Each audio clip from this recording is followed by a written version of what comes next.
Eu, particularmente, gosto muito desse tipo de dashboard, eu acho que ele fica muito visual para conseguir identificar que, opa, peraí, estou seguindo um padrão, tá aqui. De repente subiu muito ou desceu muito, o que aconteceu? E mais uma curiosidade, olha só.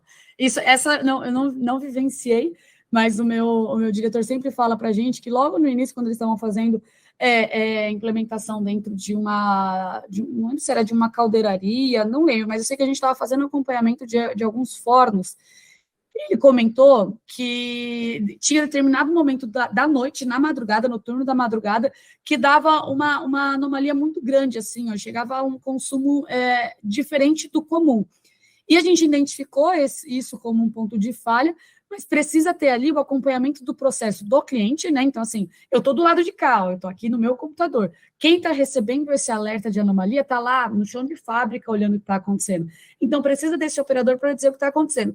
E não foi identificado? Olha só, foi identificado que, nesse caso, era um vigia noturno que, na hora de esquentar a marmita dele, ele colocava num forno industrial, ao invés de colocar num forninho, tipo um micro-ondas. Para vocês verem que até esse tipo de situação acontece e leva o consumo lá em cima. Então, todos os dias, ele usando para esquentar a marmita dele 2 vezes na madrugada, com forno industrial, qual é o tamanho do consumo que ele tem?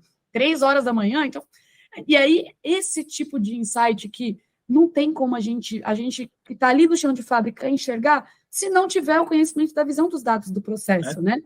Exato, eu acho que esse exemplo é curioso, que mas pode acontece. acontecer. Acontece. Geralmente a gente fez alguns projetos para monitorar Vou a fechar minha tela produção, aqui, peraí. aonde sempre no terceiro turno a produção caía.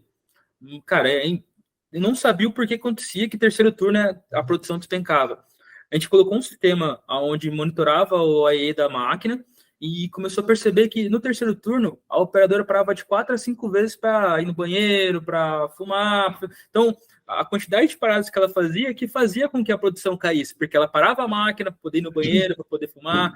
Então, a gente viu que o BO do processo noturno não era o processo em si, não era a máquina que estava dando problema, era o próprio operador que saía mais vezes do que o convencional para poder fazer as coisas durante a noite. Então, você consegue começar a pontuar, porque nem sempre é máquina, tem um fator humano por trás também dos processos. E aí que a gente entra naquele ponto que a gente está falando da visão computacional também, que hoje, usando a visão computacional nesse tipo de processo, nós imputamos os dados no BillWise e através de estatísticas de variáveis do processo, por exemplo, a gente consegue jogar no BillWise, entendeu? Então, é isso que eu acho que é a parte bacana, que você consegue fazer a integração de qualquer parte do processo com ele, através da IA que ele possui, poder pegar essas anomalias, entendeu? Eu acho que isso é algo fantástico, sabe?